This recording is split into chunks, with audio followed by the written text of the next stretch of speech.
I am about to tackle what seems impossible, repairing an Intel i9 to 13900 that has been declared dead by retailers. This CPU has a massive gap where the DMI bus should be. It is completely severed. Most technicians would throw this in the trash, but I see 5 critical connection points that need reconstruction. The damage is severe, missing corners, broken traces, and what looks like catastrophic failure. But here is the thing about impossible repairs. I've already removed the heat spreader. Now, I can see the real battlefield ground connections here. HDMI bus lines there. This one's intact, but these 3 need complete reconstruction, including the missing corners. I am looking at 5 separate wire bridges to rebuild the entire DMI bus. First step, I need to scrape away the protective coating to expose the copper traces underneath. This requires surgical precision. One wrong move, and I'll destroy what is left of the functional pathways. Using a razor blade, I am carefully removing layers of substrate material.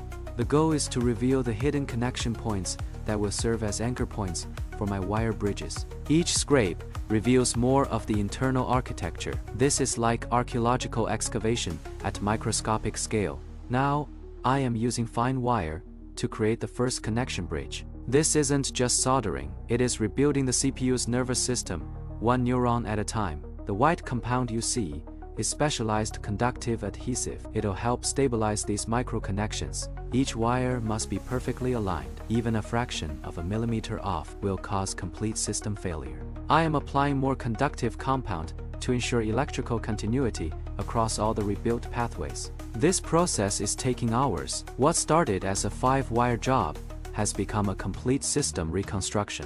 But here is where it gets interesting. I discovered additional short circuits in the 1.8V rail. The internal substrate was compromised, so I had to remove those connection points entirely and rebuild them from scratch. After cleaning away all the damaged material, I can finally see what I am working with. Now comes the moment of truth. I've spent from afternoon until nearly 10 p.m. on this reconstruction. 10 separate wire bridges, countless micro connections, and 2 completely rebuilt contact points. Time for the ultimate test. I am installing this rebuilt CPU into the test motherboard.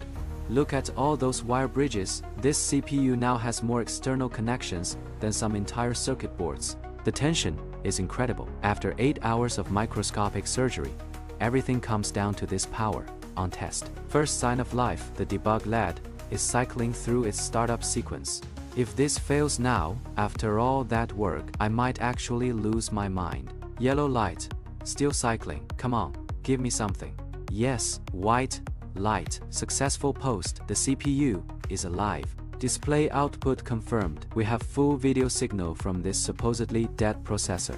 F1 to enter setup. This i9 to 13900 is not just working, it is fully functional.